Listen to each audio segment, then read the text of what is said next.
So, Bridget, do you want to tell Evie about the stream you had last night? You mean the very planned stream? Mm-hmm. The extremely planned stream where, first of all, you invited me on and I completely misunderstood the assignment that you gave me. That was funny. So, last night, Bridget was streaming, what was the fucking game you were playing? Divine Dynamo Firement. Right. But also last night was the Game Awards. Which I didn't realize was happening till the day I was streaming, because I could not give two shits about it. As no one should. Indeed. No one should care about the Gamer Awards. Yeah. You were expecting me to just bring a bunch of, like, random YouTube videos and present them as, like, awards. This is the winner for blah, blah, blah. I misunderstood and focused entirely on the, like, making up, like, award winners and streamed the live stream of the Gamer Awards with video effects on it and was just making up video categories to, like, put as a upper third over whatever was happening on the video. Which, to be fair, me watching you do that over your shoulder, I was losing my shit laughing. Yeah, it was still fun. It was, like, it wasn't yeah. a bad stream. Sure. But eventually you stopped playing that game. Eventually I stopped playing that game because it's boring. And started sharing YouTube videos as awards. And then I remembered I have my collection of bootleg games, and we went to those for awards. Like, award for Best Lion King went to King Lion 3 for GBA. And then the winner for Best Surprise was... You pulled up the most infamous bootleg game of all time, Hong Kong 97, that on face value is mostly remembered for, like, having this, like, catchy little song that's, like, horribly looped on throughout the entire...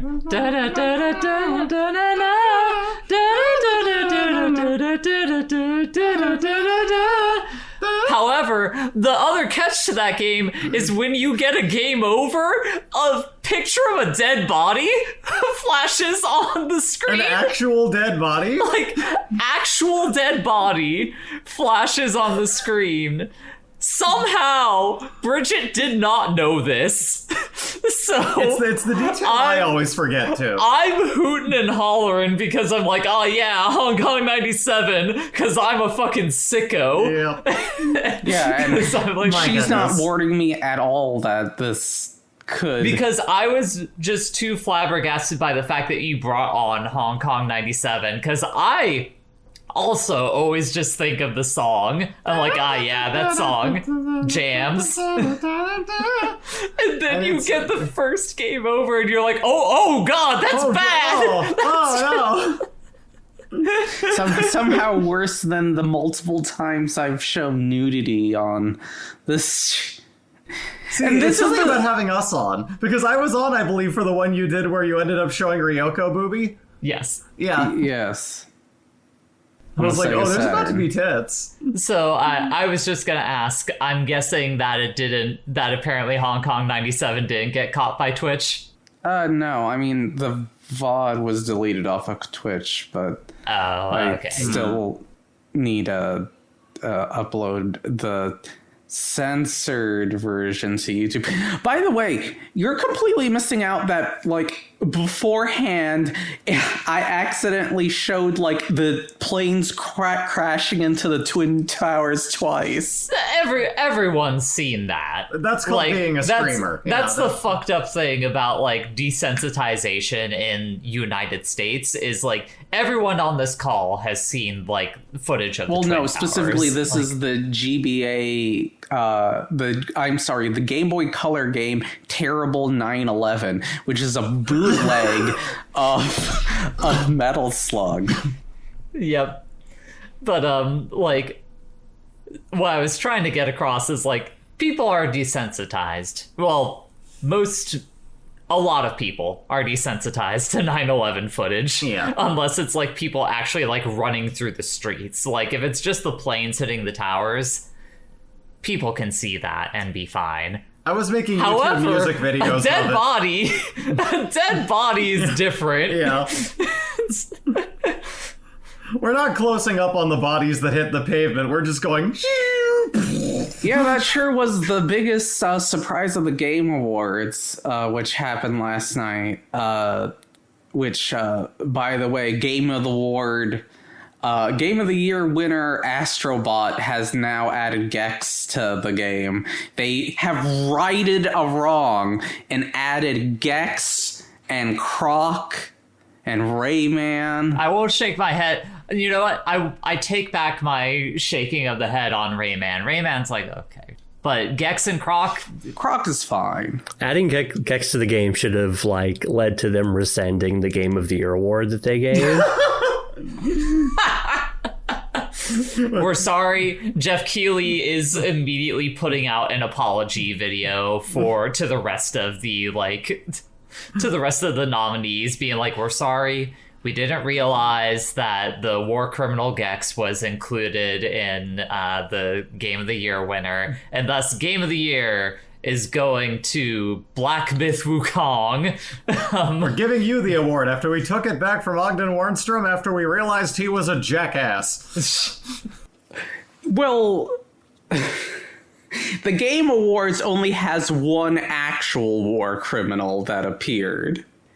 He wasn't in the show proper. He appeared in something else related.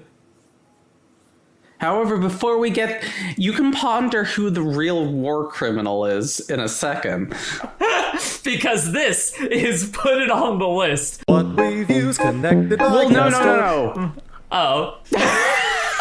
I just You had want to the know. perfect opportunity to actually introduce the show for once, and you were like, no, I need to talk about some other bullshit.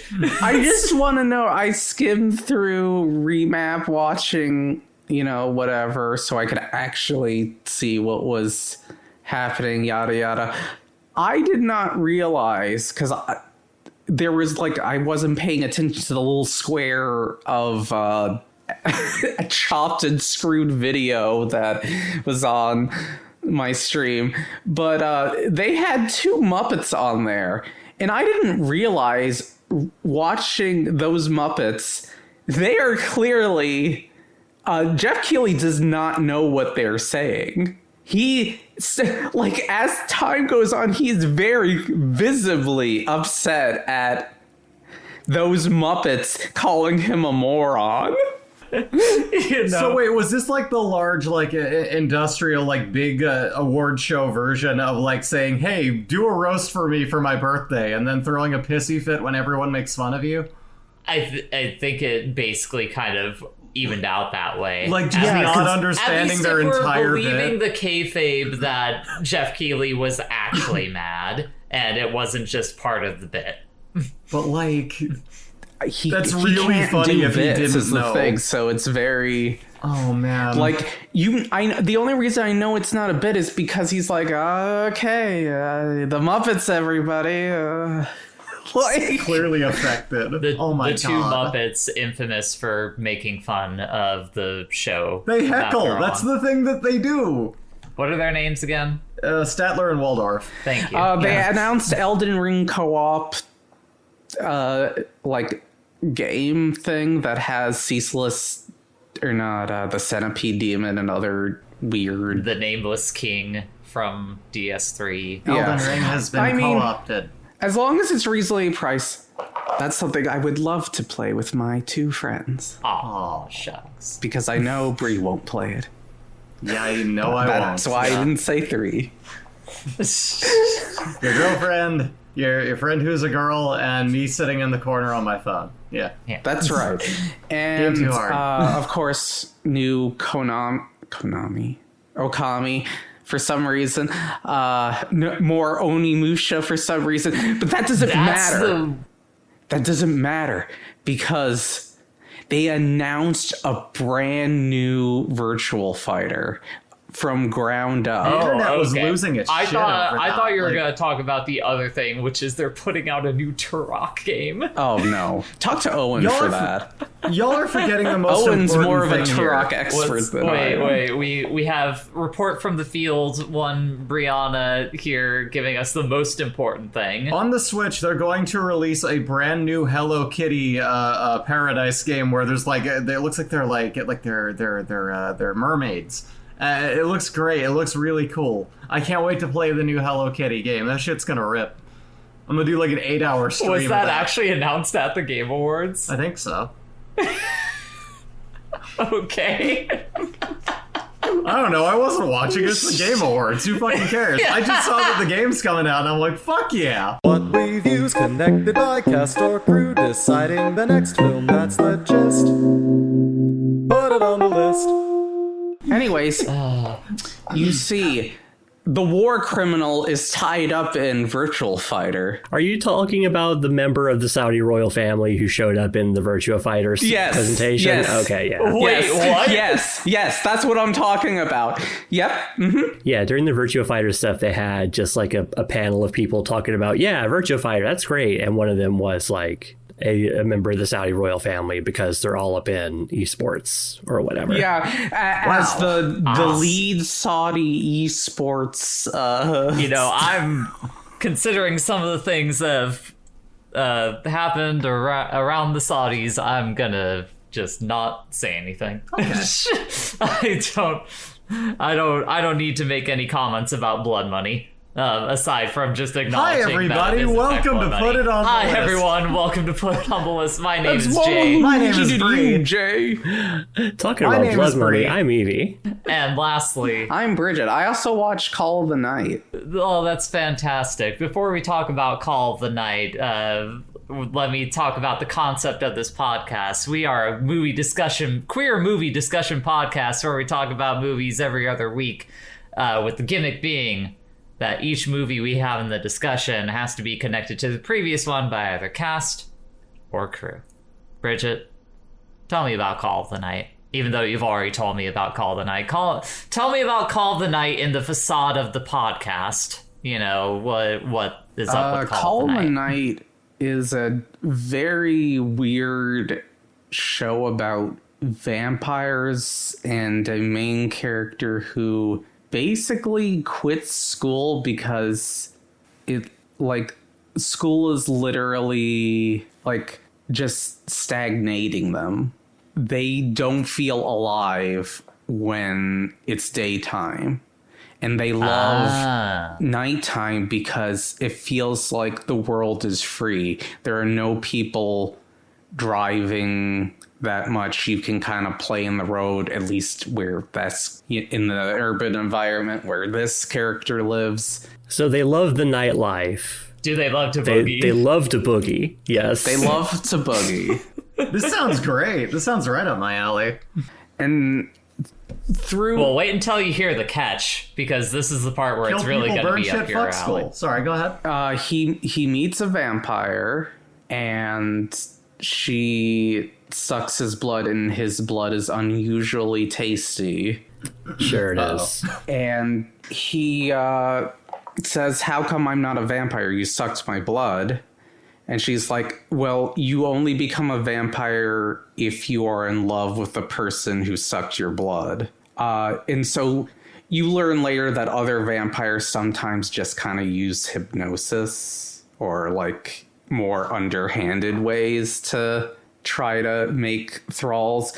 But the thing with this guy is he just has never fallen in love with someone. He doesn't... He thinks he just likes TV shows. Well, no. He just... I wouldn't say he's asexual. He's just... Nothing about, romance stirs his heart. And so, the base concept of the show is, him trying to learn what defines love for him. What is... So he has Hathaway syndrome, basically. That's two music references in regards to this song, this game, movie. Sorry, the Gamer Awards have We're too infected game-brained to my talk brain. about Gamer movies Awards. today. That's the real trick. We're not actually talking about the movie today. We're just going to recap the Game Awards. But sorry, go ahead. God, no. Absolutely not. Oh, no. Sorry, go ahead. But yeah, it's mainly about that. It's also about just messy and weird relationships. It is inherently a very weird relationship because the main character is 14 and the vampire lady is unknown in how old she is. And it is like purposeful about that. Like, that's why it's a very weird show in terms of like what it is trying to do is very good at how messy it is, if that makes sense. Absolutely makes sense. So it's like, it's one of those things where it's like, I don't know if I can recommend this because it's weird, but it's purposefully smart about its weirdness. I think you can recommend it with just, that warning that this is going to be about fucking weird, messy relationships. Is what it sounds like from how you're describing it. And eventually there's a vampire hunter who is awful and garbage. If you love garbage women, you will love this show. Do you wish women were as toxic as humanly possible? Absolutely. God forbid a woman does anything. Like, I want my women worse. Like, that's the thing. You told me about that, like, you spent like the last week or so being like, I don't know how to feel about this show, like very like on the fence about it. And then when you finally finished it and told me that idea that like, well, it's about like people being awful, I was like, okay, sold. I'm in. Like, that's my kind of shit. Is I like something that is, I like it when things allow themselves to be about that. It sounds more accessible than like trying to explain Maiden Abyss to your friend. Like, Yes. you can't do that. But I sent you some images from it, Bree, where it's like, hey, we're all kind of messed up. It's just learning how to deal with your personal brand of messed upness. I mean, yeah, you know what? Like, you sent me those images. I didn't know the source of them, but I saw that. I'm like, this vibes with me. I get it. Absolutely. But hey, so what happened last time? No, Evie won. You gotta calm down. You're always so ready to get in on the movie. I'm business brained. You gotta warn. Well, I was about to say, just imagine, this The foreplay talking about 9/11 and dead bodies. Yeah. Sorry, go ahead. What if Blade killed the vampire in Call of the Night with a sword? That'd be pretty tight. That'd be pretty cool. That would. I was gonna finish checking in with all the girls. Evie, Yeah. you been up to anything lately since we last recorded? I quit my job. Hell yeah. But I don't know, other than that, it's just living out here in the world. I've had a little bit of... Live and learn, as they say. Exactly. I've been having the inverse of that in that I just got a job and will be properly starting it in a couple of days. I was supposed to start yesterday, but things got delayed for a reason. Trainer got sick. Yeah. And how about you, Bree? It's been I've been having recurring multiple nightmares every night for some reason. How about you talk about the one positive dream that you've had? Oh, yes. So I did have one kind of positive dream, which was we'd all moved into a house, all of us actually. And we had a backyard for Bisky, our wonderful little dog to run around in.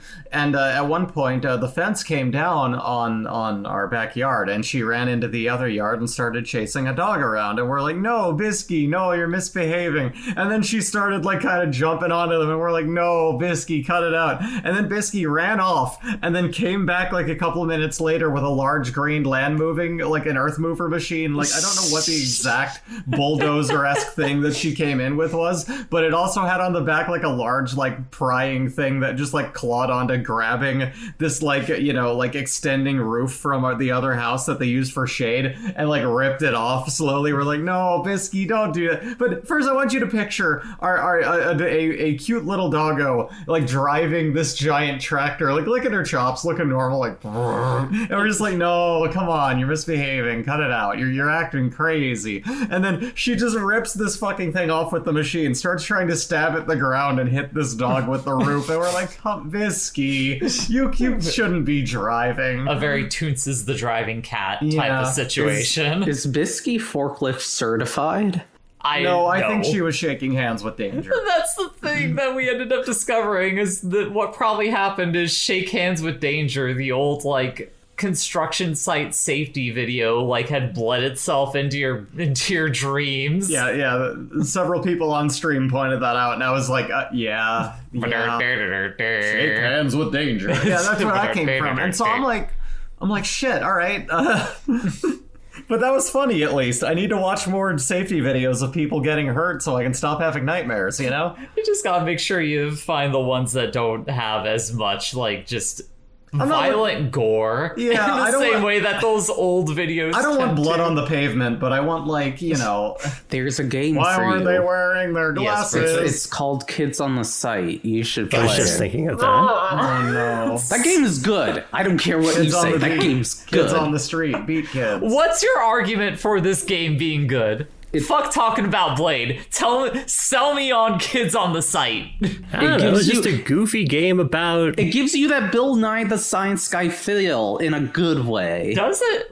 Evie, as the person that tagged along with her for that, did you get a Bill Nye vibe from that? It was Owen. It was actually Owen. But I did watch someone else play that game, like, just separately. It's, and like, I don't know, it's just a goofy FMV game about being a goofball with construction equipment. Like, it's fine. For sure. You can't get in the Goofy Goober Club. I'm gonna sing with my best friend, Evie, and this peanut guy. I'm a goofy. Next Bridget pick has been decided. It's the SpongeBob SquarePants movie. I mean, that is a good movie, but we've all right seen before it. Ween's departure and everything fell to shit. It's all right. Coming out with a movie tends to be that. I was like, coming out with a movie was how, like, Doug was passed off to, like, Disney, but then it was already in Disney's hand at Doug that point, so that movie sucked. Doug's always sucked. Yeah. But he sucked way worse. We can't start the Doug fight again between you two. No Doug fighting. Instead, we're gonna have icebreaker questions. Here we go. As always, you can follow us over on putontheList.bsky.social and send us questions there if you would like to. We got that's right, Blue Sky, as long as people are still on it, which is debatable now. Anyways, let's not get bogged down with the machinations of tech social media websites. This is why social media is a trap, and you should never actually stay on it for personal reasons. But if you are on it, you can follow us and you can give us questions. I had just been thinking about maybe I should finally like get like a Blue Sky general use Blue Sky account that's not just for pornography. And like this week has been a good thing. Just like no. Wait long enough to see that it was a bad idea and just don't actually ever do it. You win. You did it. Anyways, we have plenty of questions here from past weeks and a couple related to the actual movie we're going to discuss. Okay. However, we have a question here from one Owen IRL on B-Sky, who asks us simply, is Shrek circumcised? No.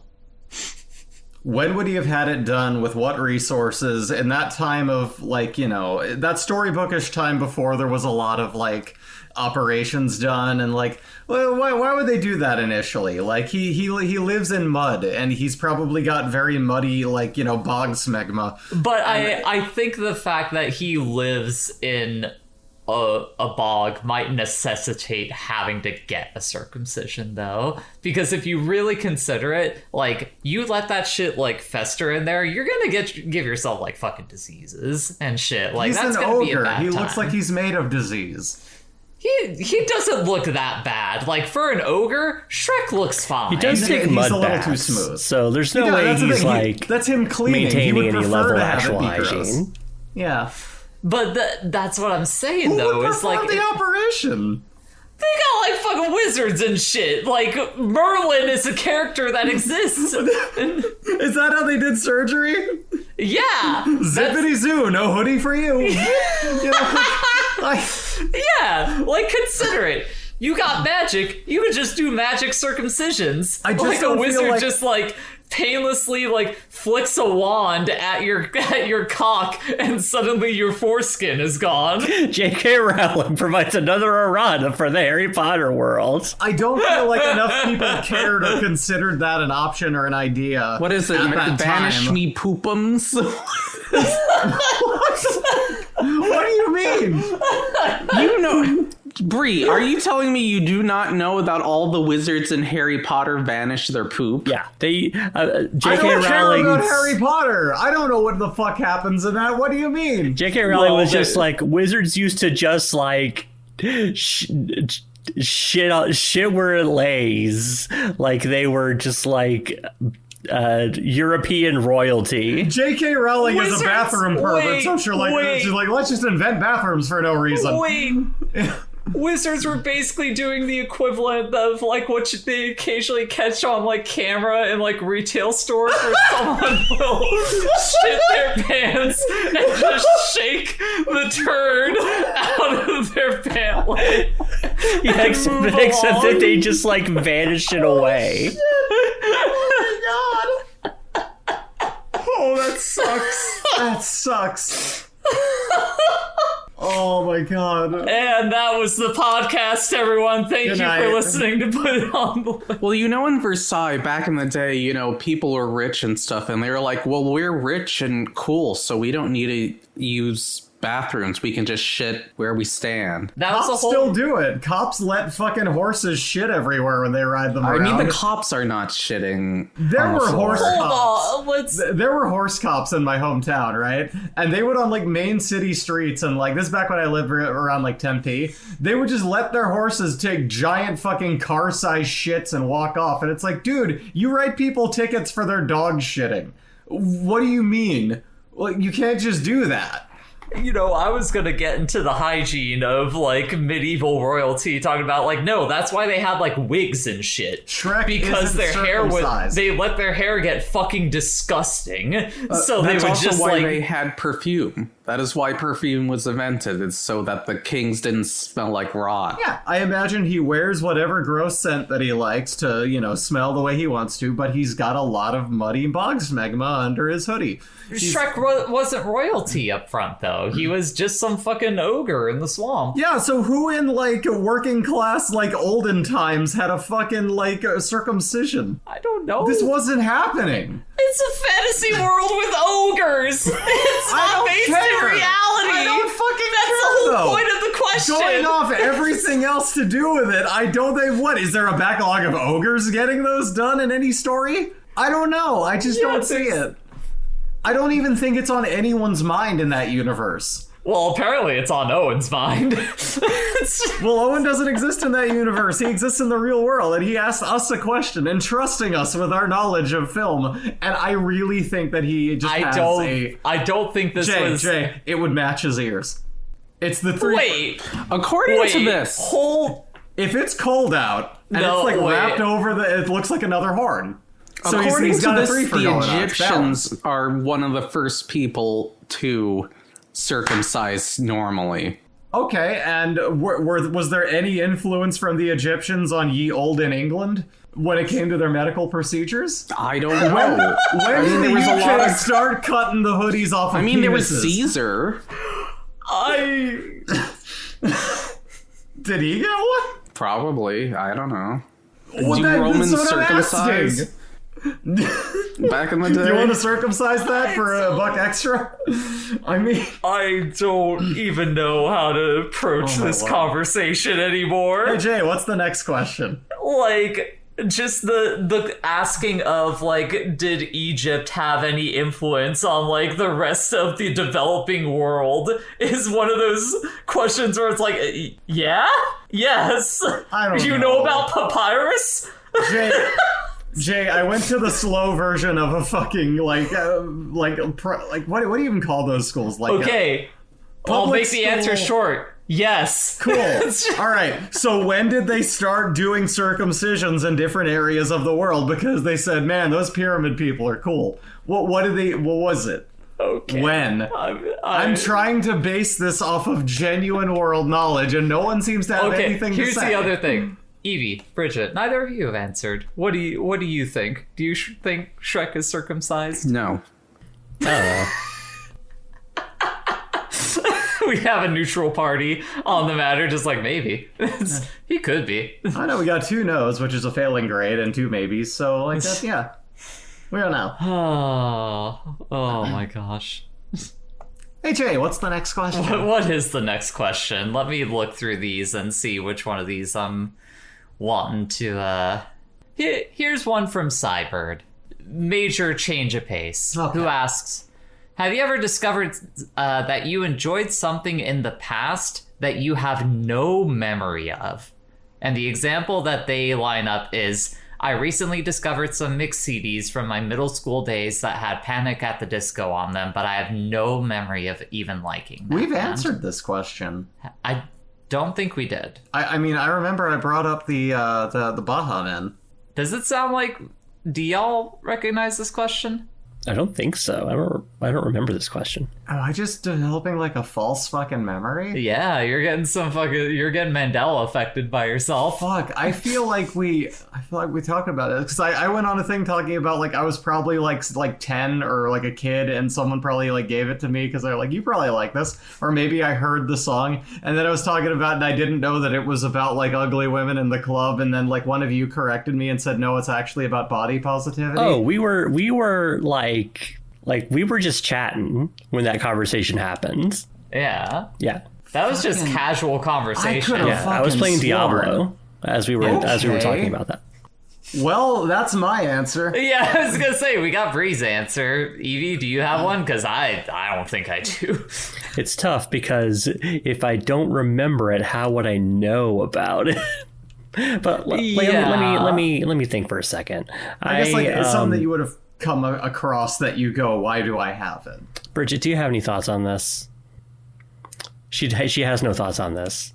Yeah, she shook her head no. While you're thinking about it, Evie, I can kind of explain my thing, which is that like I'm such a like I heard someone like describe this somewhat recently. I think it might have even been when like we were all hanging out together and I commented on it then, that like I'm someone who like tends to, when I get into a thing, I'm getting into it in like a hyper fixation way. Like it is the thing that I'm going to just be coming back to for like the next several years. And maybe like a couple of them will happen at once or something like that. But generally it's a very small pool and I am really into it. And thus like the majority of things that I like fall into that pool, and nothing that I get into tends to be something that's like easily forgettable at like in like a categorization in my brain type way, if that makes sense. Yeah. I think I had something like this. I did have like a brain blast moment where like I suddenly remembered recently that I had a copy of the PC version of the Sega Smash Pack 2. So it had like there were a bunch of games that I remember. Oh yeah, I remember trying to play Kid Chameleon once and I didn't like it. And then as I suddenly remembered trying out all the stuff on that in that collection, and I was just like, oh yeah, this is where I played Sonic 2 or whatever, which that was fun. Like it just being like unlocking those memories and being like, oh right, I used to mess around with that thing. That's neat. You know, it's not media, but I guess one thing I could say is like McDonald's. I know that my family made me go there a lot growing up. Sure, yeah. And I don't ever remember liking the taste of it. I hated the taste of it so much that as an adult, when my taste buds fully developed, I remembered the taste and it was disgusting. And I'm just like, ugh, how did I... What? Why was I there? Why was I eating that? What happened to me? I just don't ever remember having, like, but I was eating it and I was like, it was fine. But I think that ends up being more the thing is you less run into stuff that like you remember that you don't remember liking, but you get reminded that you liked it, and it's more of a fascination of like, why did I like that thing? I mean, if we're going there, we can get into the fact that I, for a little bit, owned a DVD of Neurotically Yours. What was that again? That terrible fucking flash animation by that guy who had put all of his political rants into a badly animated squirrel. Phoebe the squirrel, Yep. yeah.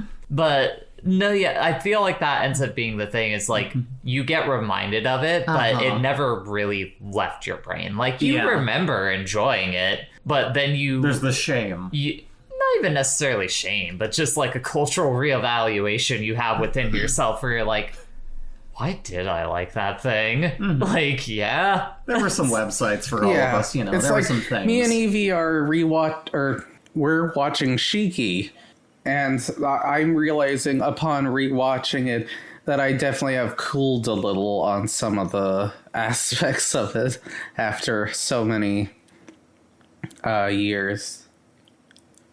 Still think it's good, just some of the things haven't. But no, yeah, Shiki is like one of those series that when I first watched it, I was like, yeah, there's things I like about that, but also this show's fucking miserable. This is a miserable show.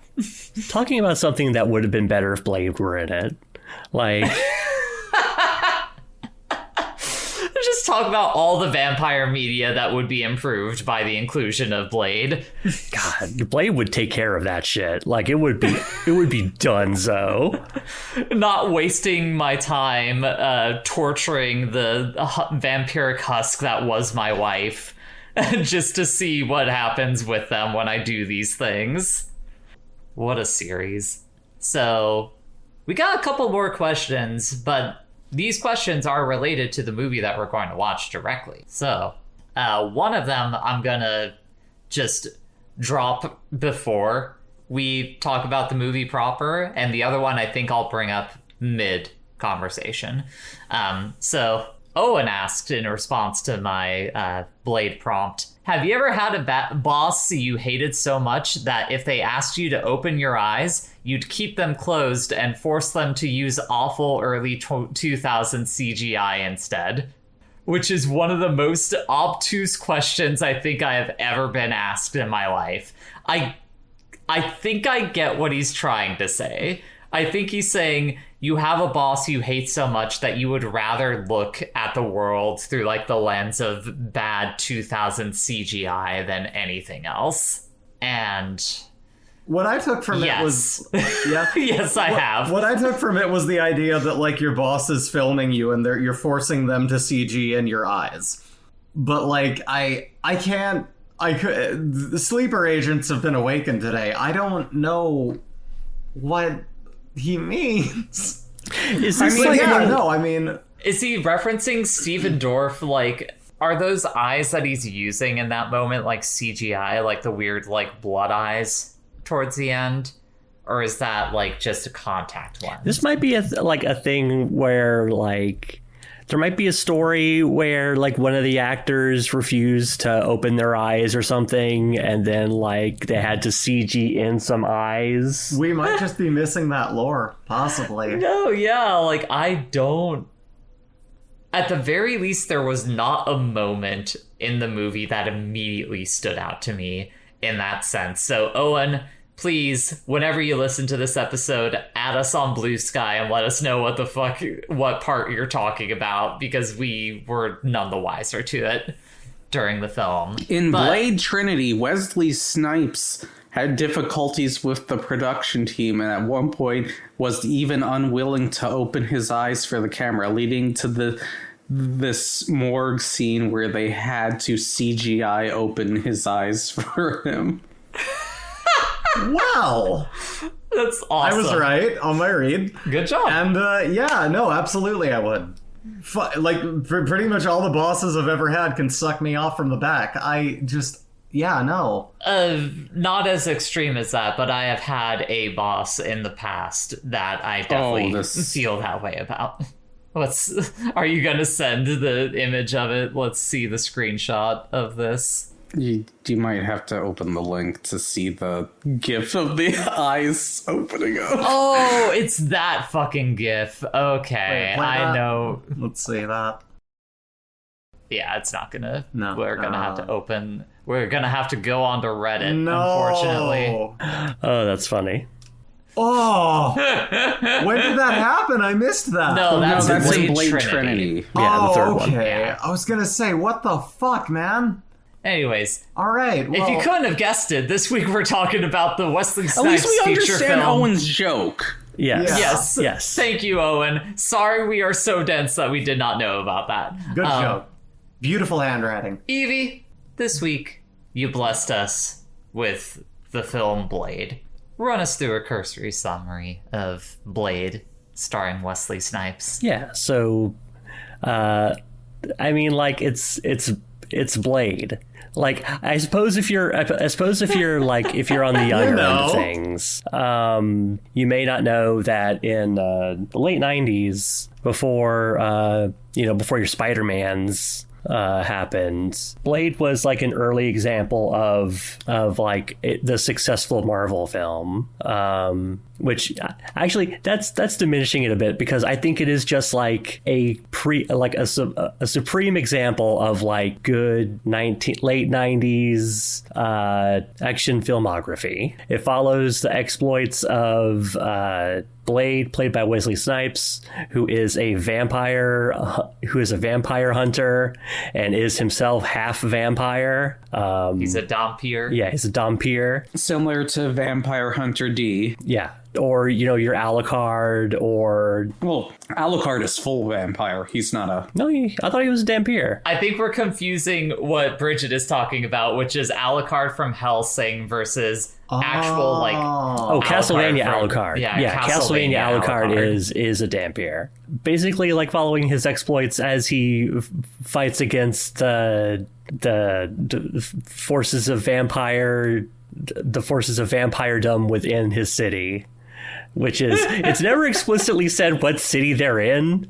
It's New York. Like it's New York, but like I listened to a podcast about this movie recently, and they did the investigative work to figure out like what city is on like the cop's badge when you get a look at it, and it says Central City. So it's like it's some kind of nondescript metropolis filled with vampires, and goddamn it, Blade's gonna kill all of them. John every city. He's gonna do his damnedest. Yeah. Oh, yeah. But before we get to all of his exploits, we have every hero's origin: being born, like actually being born, Getting born. We see a horrible baby doll just covered in like viscera. Like that is maybe one of the most disgusting like baby props I think I have ever seen in a movie. The baby looks like a hot dog. Yeah, we see Blade's mom in 1967 having been obviously just attacked by a vampire. She gives birth, and young Eric Brooks, later to be known as Blade, is taken away, and he somehow remembers this. He remembers his mom's face despite the fact that he's a baby. That's the most incredible part. Just like fully photographic memory. Vampire from memory. The moment of birth. Yeah, it's Super truly magical vampire. incredible. And then you get, flash forward to the present day. And just so you know it's the present day, they have a big subtitle at the bottom that says, now. Now. By now, we mean Present day. 1997. Present time.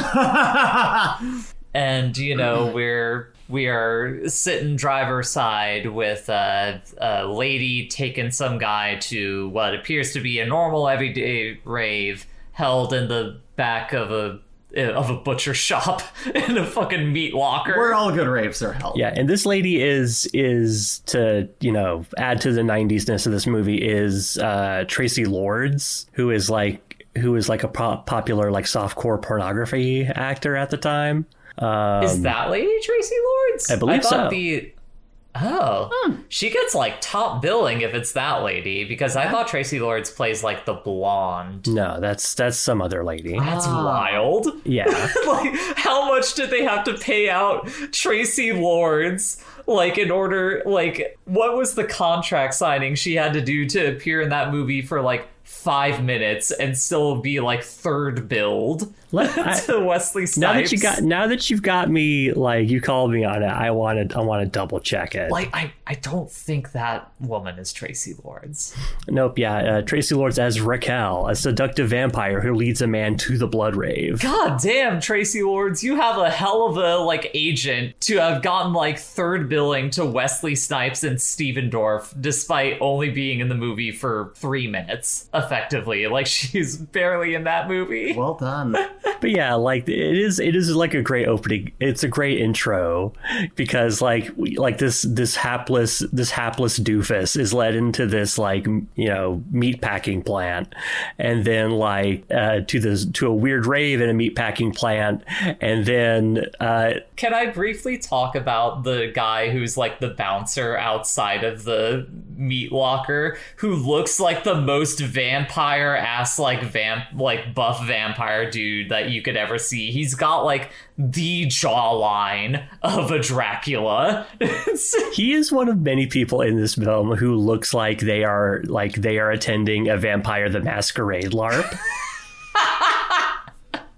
Or I guess like people who attend Vampire the Masquerade LARPs model themselves after extras in Blade. There's some chicken and egg stuff going on there. I also kind of had a moment once they pushed past the frozen cows of going, oh, that's where the music that I've heard memed everywhere is from. Yeah. The vampires for their club found a song even more repetitive than Sandstorm. That's where you hear the and that's it. That's the whole thing. Hell of a rave, though. It's pretty cool. There's a lot of like very lesbian coded people there, and it looks really fun. Oh yeah. Yeah, there's like, they make it into the rave, and then suddenly like a bunch of like piping above the rave like turns on and showers everyone in blood, and it turns out this is a blood rave.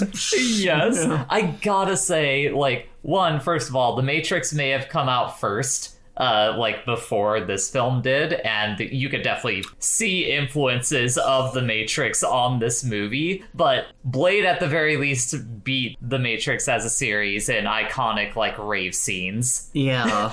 The Matrix, I'm checking it now, The Matrix came out in 1999. Was it 99? Okay. They took the bullet thing? I mean, it's not necessarily guaranteed that they took the bullet thing. Ooh, that lean. Like shit. Like I imagine like that idea of bullet time is a thing that people have probably been trying to do for like a while. Maybe. By that point in movies.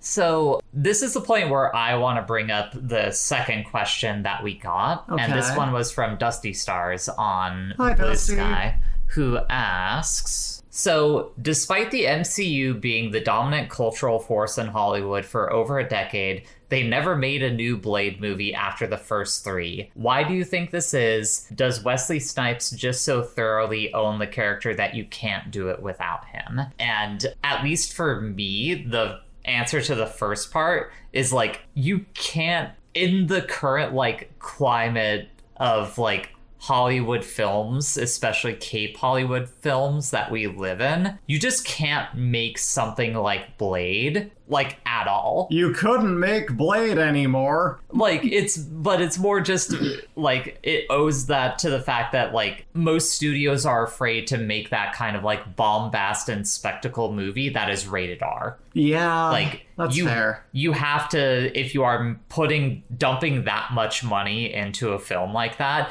it has to be PG-13 to sell tickets, or at least that's what they think. That's real. They still kind of cling to it despite Deadpool being a thing that has proven that wrong. And I found this film to be very hard to gauge what kind of vibe they were going for as a movie. We'll get into that. Okay. Well, Wesley Snipes is in Deadpool. Well, yeah, yes. That's one of the gimmicks of that movie. That's in fact, in that movie, he states, "I'm the only Blade. I'm the only one there'll ever be."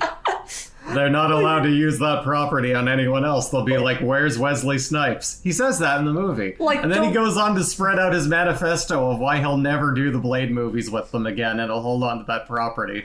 But Like, it was a weird movie. But I'll say, whatever purported Blade thing they're trying to make now with Mahershala Ali, that's at least a good attempt at like an actor that can fill. Do you believe that movie will come out? No. no. I don't believe that movie is probably ever going to come out. But It doesn't even I'm have ju- a director. I'm just speaking hypothetically as if that movie were ever going to come out. Like, him as an actor pick, that's good. That's someone who kind of has close to a similar level of charisma that Wesley Snipes does. Wesley Snipes does kind of so thoroughly own this character. Like, it's very much a, like, Hugh Jackman as, like, Wolverine kind of thing, Yeah. where, like, that person has become so iconic for what that character is in the popular eye that, like, no, you kind of can't do that character again, at least not in any kind of like close time span to now. Like, you have to sit on that shit for 2 decades. I gotta say, I was watching you play that MCU game and going, it fucks me up to see not Robert Downey Jr. Iron Man. Like, that it's been, like you were saying, it's been poisoned by him. He's well, just no, Edie was the one that said that. Oh, sorry, yeah. But that was like oh yeah, no, this is weird. Like, it's weird to not see him there. He became, like, he gave that character personality.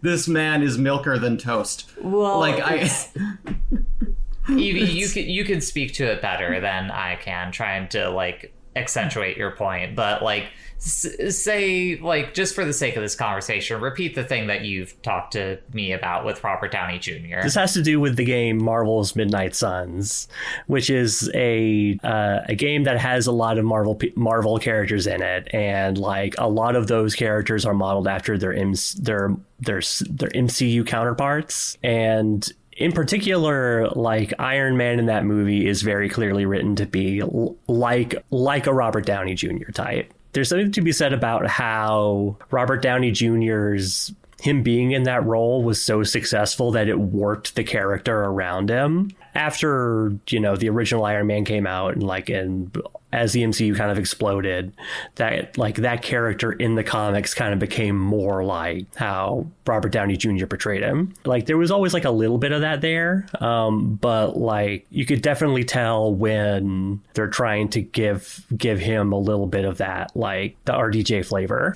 even when they don't have RDJ to fill it in. You can go watch the older Iron Man cartoons just to see how different that is portrayed. You know, his look even. Yeah, and that ends up being more what we're kind of getting across, is like the idea that like it's not necessarily that, you know, you can't see that character without that actor, but like the actor has essentially almost kind of like poisoned the well of what that character can be because of their performance. And so, like, I think, like, as going back to the question of just, like, why can't they make another Blade movie? I think, like, part of it is that, like the centerpiece of this movie is Wesley Snipes' Blade. And Wesley Snipes so clearly thinks that Blade is so fucking cool, and he is right about that. But the rest of the movie, it is so sincere about thinking this stuff is the coolest shit. Like, there's no, like, the tone of the modern, like, of the MCU from Iron Man onward is just this sort of smirking, like, we're cool, but also like, isn't this stuff so dumb? Yeah, is this stuff all just kind of dumb? And like, Blade the film 1998 is just like, no, this stuff fucking rules, and we love it, and we take it extremely seriously even when we're having fun with it. I kind of both agree and disagree with what you're saying there. For me, in my mind's eye, and this is like another part of the reason to me that like they can never make another Blade again, is like, this movie is unabashedly fucking silly. And I think that ends up being the thing, is like, I think a lot of people don't realize what it means to like be cool while also having a sense of humor about yourself. yeah. Like, because during that whole opening like sequence, there's so much fucking silly shit that happens, like with the choreography and everything. There's that moment where he gets into like that circular like room and gets pressed up against the wall and holds up like his little like circular little, blade like, weapon boomerang. and does like this goofy ass smile, just And just like the one shot where he just like pumps his fist after he kills some guys. Yeah. It's just like it's great. Yeah, It's the great. thing that for years was sold in a knife shop was that, like, for that movie at least, that one little scene of just this thing.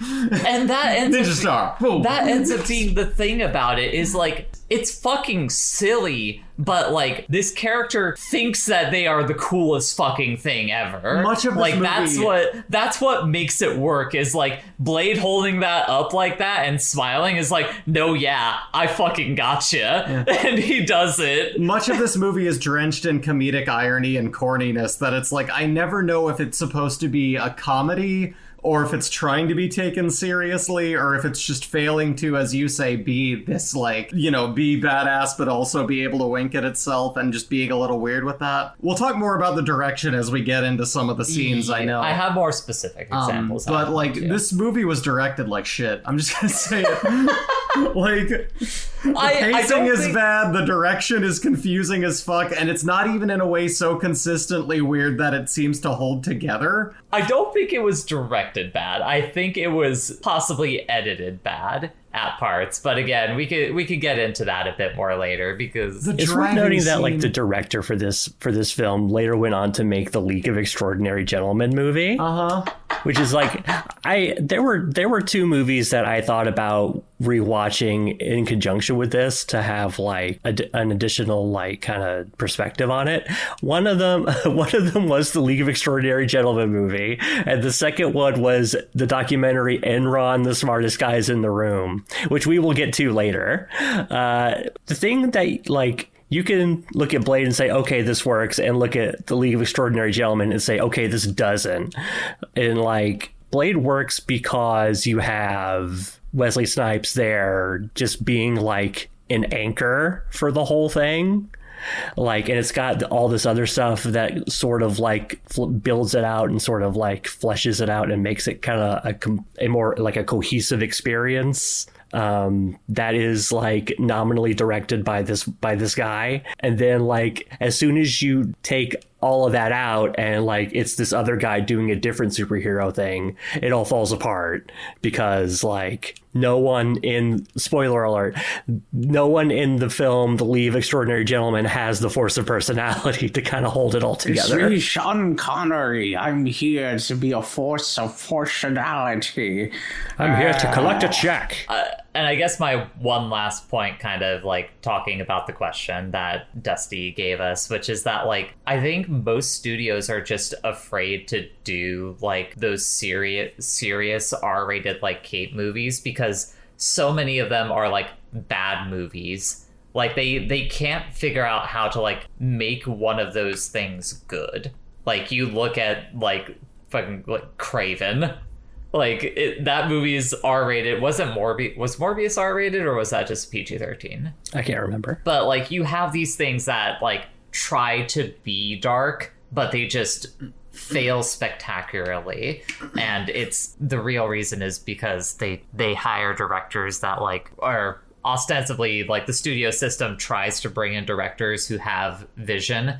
And then they just get fucking flattened out by the studio system of, you know, test audiencing things into oblivion or firing the director because the director is like, no, I want to do this. And they're like, fuck you. We'll get someone else to do what we want to do instead. Morbius is PG-13. That is PG-13, but it is trying to be like capital S serious. These are also both all in the Sony spin-off universe, which is now officially ending with Craven.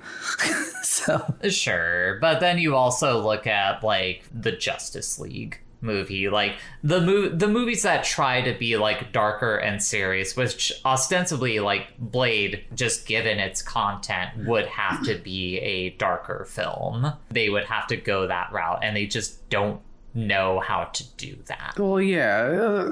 In some of those cases, it's also they're going the dark route, and they don't have any humor. Nothing. You just sit there and watch bad effects on screen and be like, isn't this dark? Well, I think what ends up happening is you have the bleeding in of like the MCU approach to like humor, but once you do that for something that's like trying to be dark and serious, it's just like this like jerk off motions. Like, fucking come on. Yeah, never break kayfabe. You know? No, yeah, fucking believe in yourself. Like, yeah. God, still one of the best moments early on in that movie is, and I'm pretty sure it's like an improv moment. At a certain point, like, I guess this way we can move forward in the story. Doctor lady Karen is in the hospital. She gets attacked by like one of the vampires that Blade nearly killed in the blood rave, and Blade manages to hunt him down, save her,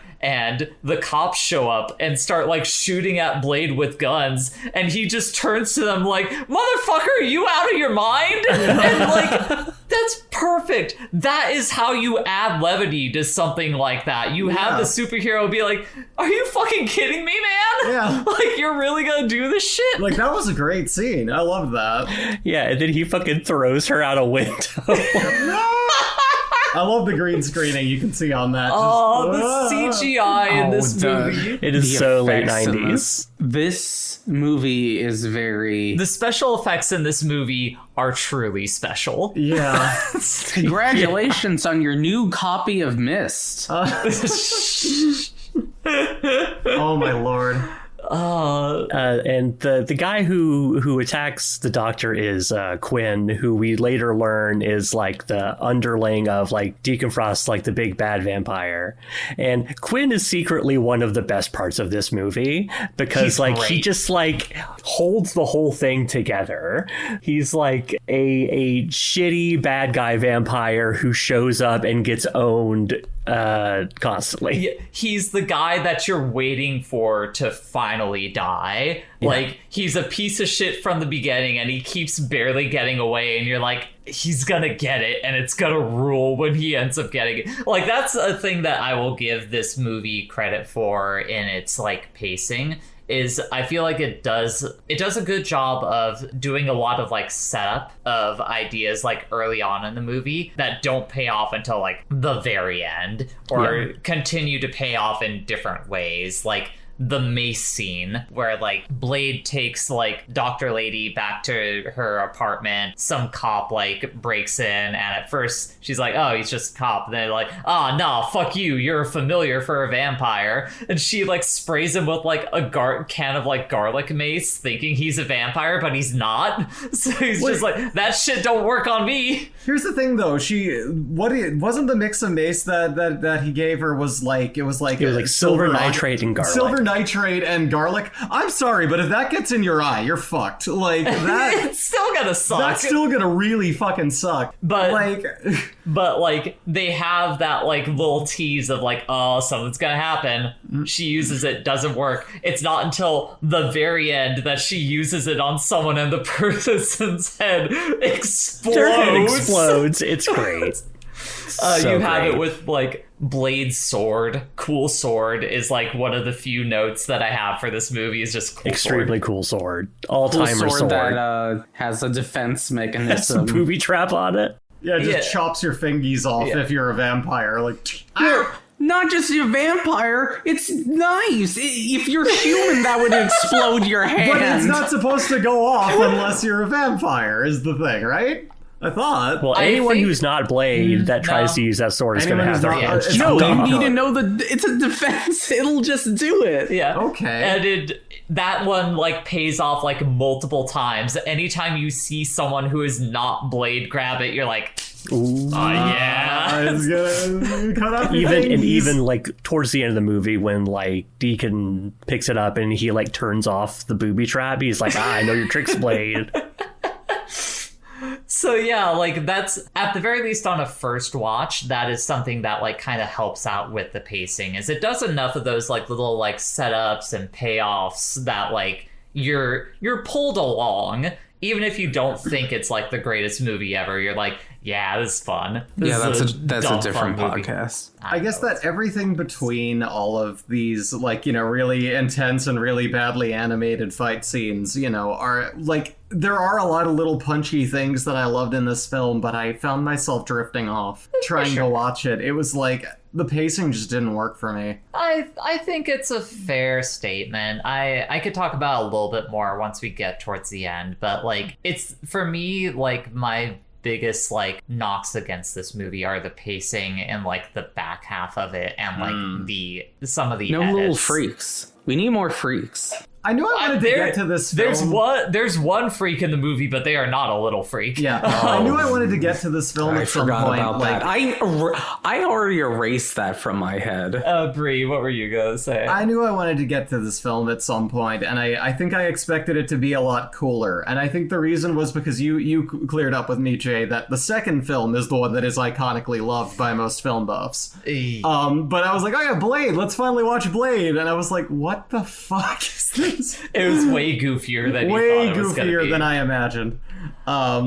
But like, so to talk about the editing a little bit, we can kind of go to the next scene. Ooh, the driving scene. The fucking driving scene is the one scene where it's just like, oh wow, some choices were made, and I don't think they were good ones. Yeah, that weren't coherent with any other decisions. So to describe it, they like tail because they like beat up the cop, but they don't kill him because they want to tail him to find Deacon Frost, who's the villain of the movie. And they wait until nighttime, they see him get into his car, and they start tailing him. And for some reason, during the scene, all of the footage is like sped up. Or I can't remember like what the exact term, what the exact like editing term is, but like when they like time lapse? Not time lapse, but there's like a certain way of like speeding up footage. Benny Hill music. Where they're like speeding it up, but like the speed up like makes it skip frames, so it looks like really jumpy.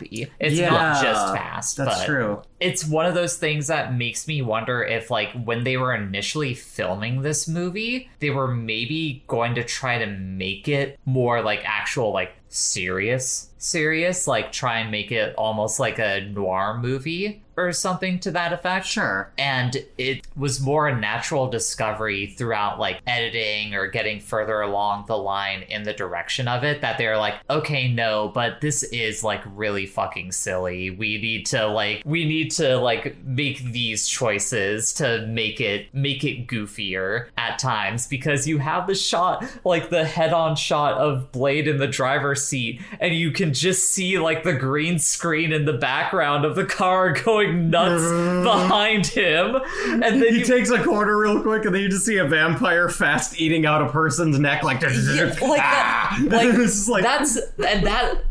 that whole sequence is the part that makes me wonder if it was, because like I could see if they had like slowed it down in like a different movie and like just let it play out in like normal pacing, that might have read more naturalistic. It would have read more as like we're trying to present like a neo-noir thriller starring Blade, and like you're seeing people like making out on the street, but like, oh, pull back, oh, the vampires are still everywhere, like that type.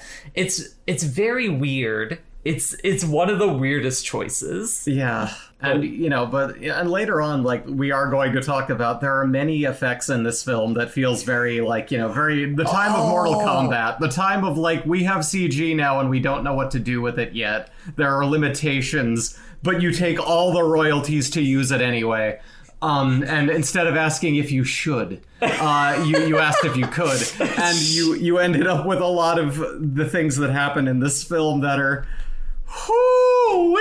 Let me tell you.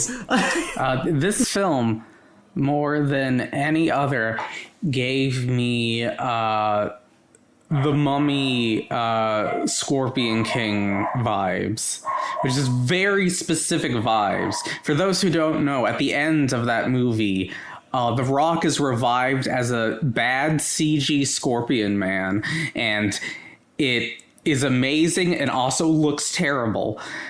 And it's great, and this movie is a lot like that. I think the thing about the effects for me is that like the effects looking dated help like it places this movie in the 90s.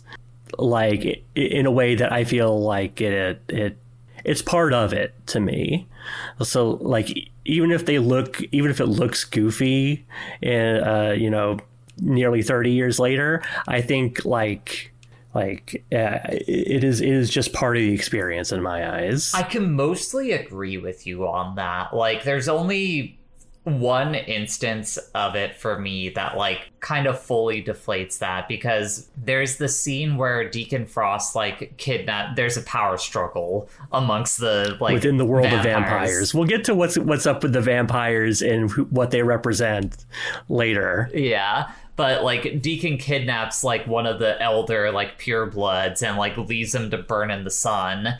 And for me, the scene where he like they have him dying via sunlight is like fucking fascinating, because the first phase of it, where it's just like his skin like peeling apart, like melting off of the bone, like effectively, like in addition to like the really glaringly obvious like green screen footage that's happening behind him as that effect is going on, it's so in its time of 1990 that it feels otherworldly. It like credit to what you were saying there, Evie, like it puts you so thoroughly in the 90s that it like transports you to that different time. If like being someone seeing this and be like, God, that looks fucked up. Like this does not look right. However, what happens immediately after that is like they cut to a faraway shot and that body like bursts just into like explodes. flames. Just like and very badly. No. Before it explodes, it lights in fire with like a really bad green screen fire effect over it. And then he explodes. Yes. And then you'll blow up.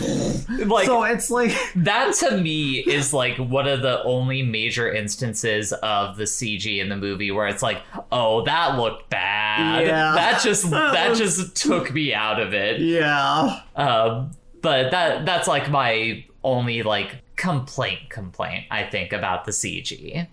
Yeah, and I think otherwise that scene is really neat, because it's like Deacon Frost and his crew of like shitty new blood vampires like finally like it is their ultimate victory against the old guard, and he does the stuff where he like pulls out his fangs too and all that kind of thing. Oh right. Oh god. Yeah, that was fucked up. But yeah, like so we've talked a fair amount about Blade, but the other side of the movie is like it follows Deacon Frost, who is played by Stephen Dorff in this movie, who is just like, he is just a specific kind of guy, which like 30 years later still plagues us in public life, and you're just shot through with Deacon Frosts in various like levels of power in the world.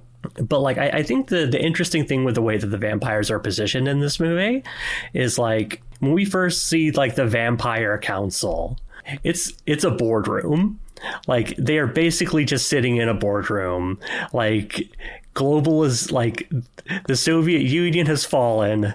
Capitalism is won. History is over. Globalization has happened.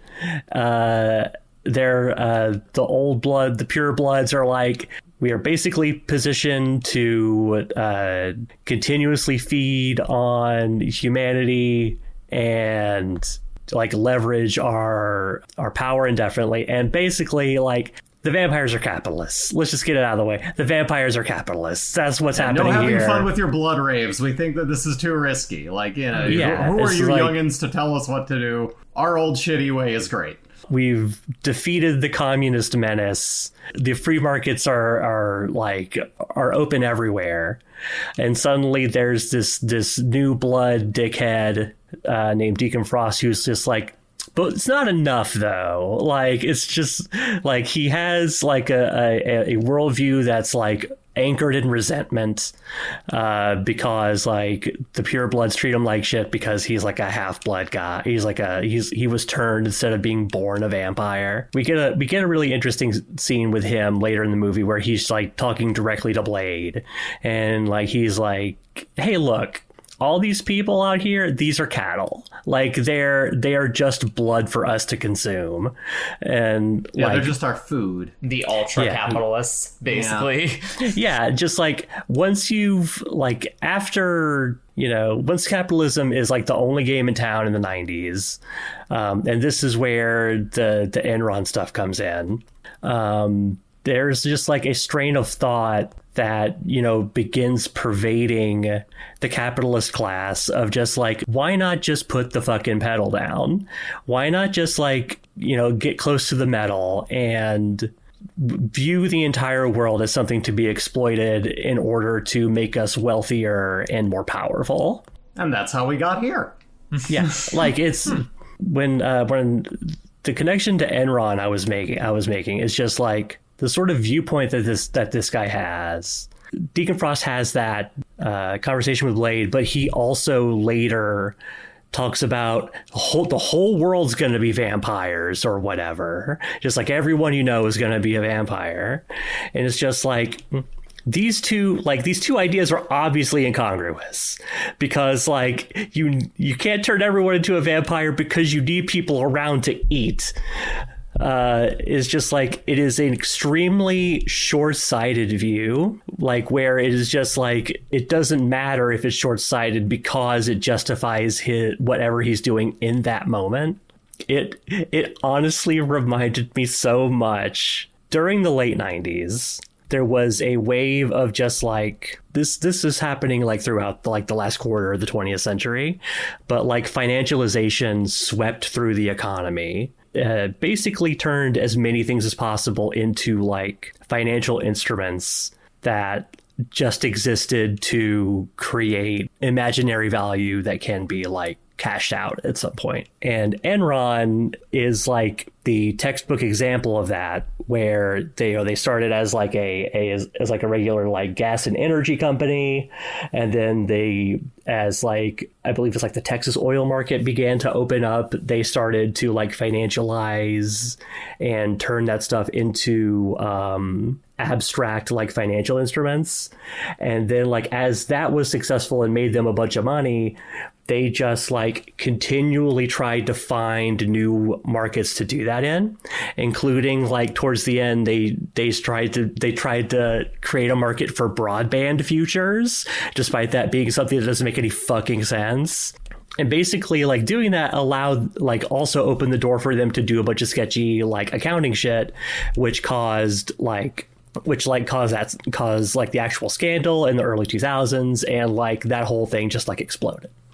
So like the bottom line here is that the main cadre of evil vampires in Blade, they represent a viewpoint among capitalists during the mid to late 1990s that like it was stuff that was happening at that time, but like they didn't like, it was not something that was like, it didn't cash out in the actual culture until it started to explode in the early 2000s. Like the late 90s is where like Enron's like the bad actors in there were actually like doing the shit. It's just that the early 2000s is when it actually like caught up to them. And like if you look at the big Wikipedia article of list of major accounting scandals, during the time that Blade releases, you don't see that many, but a couple of years later, as like the bottom falls out, it's just like dozens. Yeah, and so like that's where it comes in, where these guys are like, they have a plot that is like obviously short-sighted and ruinous, like even for themselves, that echoes. It's a particular strain of ideology that is just like prevalent even today. Like you see Deacon Frost today is an Elon Musk or whatever, you know, it's that kind of asshole, like a Peter Thiel, who is actually a blood drinking vampire. And I need to argue, it's true. And the other thing I need to point out about this character is that, which is something that on second watch was absolutely driving me nuts, is that his teeth prosthetics suck Like, not only is it constantly giving him Steven mouth, where like he's got his, I know that the fangs are kind of prominent, but like you can see it pushing his upper lip out, but it's also like they're too perfect white and shiny. They look plastic. Like it's not a good tooth prosthetic, like at all. Yeah, It makes you it's something that if wonder- you're looking. Oh, sorry. Go ahead. Oh no, you're good. I was gonna make a dumb joke. Go ahead. Oh, like I think like if you're looking for it, you could see people having problems with teeth prosthetics throughout the movie, because like there are definitely spots where Wesley Snipes is just like, you could tell he has something in his mouth, but Like whoever was on prosthetics for that set, like not their best work. I mean, it's tough if you're trying to do like, practical effects. But I mean, like when it One comes of the to people involved in the makeup effects is someone that we've used as a connection before. Is the dude, the fucking guy who did teeth on the Island of Dr. Moreau. Yes, Island of Dr. Moreau. Now Incredible. that you tell me that makes a lot of sense. Yeah, all I was gonna say is I wonder how much time was spent like ADRing stuff on this movie. No, yeah, because you do also get a lot. Like it sounds like he's lisping a lot. Like you can feel it. Like I don't know if it's because it's implied because of the fangs, or if it's because he has to talk like this the whole time. Okay, can we talk about the Japanese nightclub? Oh God, can And we get that out of the way? how much of a series of capital C choices Yeah. are made in that Whoa. thing? There are a couple sections in the middle where you're like, this was This a is choice. a 90s movie. Yeah. Yeah. Like, just a bunch of Japanese businessmen with dark sunglasses on, all smoking cigarettes, watching a bunch of like a couple of like girls dressed in pseudo schoolgirl outfit, like rapping / singing in Japanese, and you're just like, that's all right. It's okay. That's the place where that's where the archives are, right? That they Yes. go to? Yes. And thus, moving on from that, you have Pearl, which Pearl. is Oh their own fucking thing. Like, Pearl is this blob of a human being, vampire in the back of the shop that like runs the like electronic archives, who's just made to look as disgusting as humanly possible and has a pitched up voice like this. It's like- so weird. I want you to imagine like the cover of like the album that Bodies is on by whatever that band is. Let the bodies hit the Drowning floor. Pool. Drowning Pool, thank you. That album cover, I don't care about that band, so I'm like, I don't know. But that album cover with the big, very large man on it, imagine the rest of them. That's this person. Yeah. And it is like, it's just like, oh my God. What? I think I learned later that maybe explains that is that like Stephen Norrington, the director, is also like he's like a creature feature guy. So I think he might have just wanted like I need to have like one practical effects freak in this movie. one freak, one weird homunculus man to just like Yeah. That Sure. they just spend 5 minutes burning with a UV just like light. burning Yeah. with like a flamethrower essentially. burns us. Yeah. Hey, did you know that Pearl was originally designed to be an androgynous Japanese man? Glad that didn't pan out. Yeah, glad they avoided that one. Really? Really? And I thought that was the bad choice they made, but actually that was for the better. Also, apparently, what the Dead Sea Scrolls, or the vampire equivalent of that, translates into a complex 3D blueprint for some reason. Yeah, I like that Pearl is just like, it's a video game or some shit. It's great. A very funny line from a character that's otherwise just a fucking nightmare from top to bottom. yeah. Yes.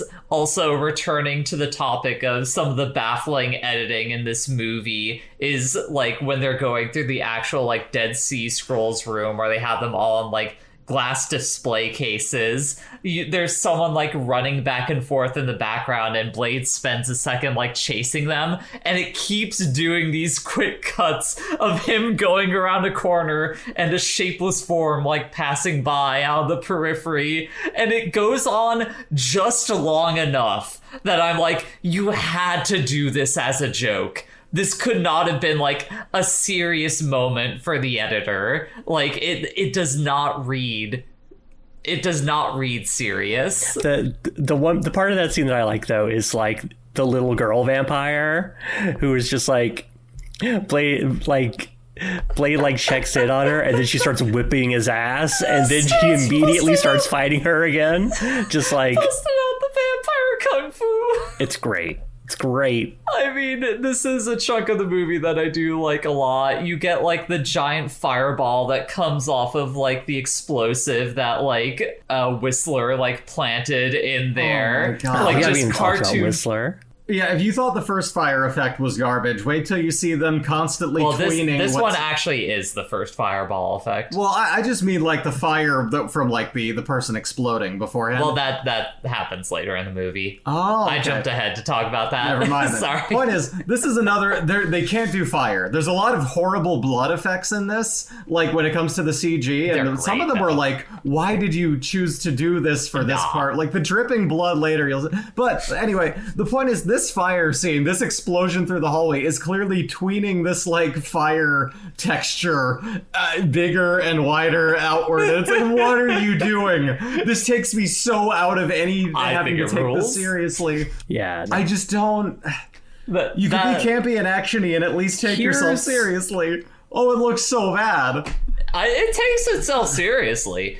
Bridget, what were you gonna say? Do you like the scene in Mars Attacks when they turn everybody into skeletons with their laser beams, or when the Green Goblin throws his... I love that scene. I love that. I think that's so great. That's good. It rules. Well, the end of this movie is that. Okay, we can't talk. The end of the movie is amazing. We cannot talk about the end of the movie yet. Not yet. We need to save We're building that. up to that. Yeah. To back up a little bit, Blade has a crew. He has the doctor Karen Johnson, I think is her name. I think so. Where she's like a hematologist that gets bitten by Quinn the vampire early on, and like she's slowly turning into a vampire but trying to figure out a cure for vampirism. I like that they don't she's not really a romance. There's not really a romance between her and Blade. That's a good choice, yeah. And I like that she's kind of there as an outside perspective on this whole thing. And then you have Whistler, who is Blade's dad, played by Chris Christopherson, who has inducted him into the world of vampire hunting, and who makes all of his weapons and stuff. There's a very good scene at the beginning where he administers Blade's serum that he needs to stave off the vampiric hunger. And just the shot of him receiving the injection and kind of going through it because it hurts him. And he's just he and Whistler are just kind of holding hands and just flexing, being flexing, just two, one dude taking care of another dude. It's the most masculine thing I've ever seen on film. Guys rock. Dudes rock. Dudes rock incredibly. Okay, so we kind of hinted at it a little bit earlier, but Blade was so... Here's the thing that I did not realize. I did not realize just how influential Blade was on the manga Hellsing. Blade came out in August of 98. Hellsing started publishing in November of 98. When you get to the scene where, spoilers, Deacon Frost eventually tracks down the hideout for Blade, and Whistler attacks them, basically maims Whistler to the point of death. The pistol that Blade hands off to him to finish himself off with, that is just the gun that Alucard has from Hellsing. It's just that fucking gun. And then not only that, in that whole Dead Sea Scroll archive place, there's a shot, he starts fighting Quinn again, and he grabs Quinn by the face and holds his head against a moving the side of a moving subway train. That is how a fight ends later on in Hellsing, effectively. Character takes a villain, slams their head against a wall and then just drags it until it's like just a flap of skin in the palm of their hand. Like, Tight. They were a Nazi. They deserved it. oh yeah, they absolutely did. I'm not saying anything about that. But like, no, yeah, Hellsing takes a lot from Blade. I did not realize. I just want to note that Hellsing was first published in 1997, so it does predate Blade. That was like the one shot, though. That wasn't like Hellsing proper. I'm just like more saying that like it wasn't like don't get me wrong, that author takes from a lot of people. He watches tons of movies. Alucard has like a spirit in his gun that's just Bruce Willis from Die Hard. That's great. Yes, obviously Kota Hirano takes a lot from American movies. Also, want to talk about this movie taking wild fucking swings with its choices? Let's talk about Deacon Frost calling Blade Uncle Tom. Yeah. Holy fuck! This is why you can never make another Blade again, because nothing. No one would have the guts to put a line that pointed in their movie. Yeah. Like just like this shitty New shitty Jack white vampire scumbag. asshole. Yeah. Just like calling Blade played by Wesley Snipes and Uncle Tom. Like just like Don't get me wrong, Black Panther, happy that movie exists. yeah, it's great. It would not ever do something like that. Yeah. It could never do something like that. It's fucking wild. Also, they throw a child through a food cart, yes. which is another thing that you would not do in a movie. Like, Just picks her up and fucking chucks her. Like, that's the yeets thing. this girl.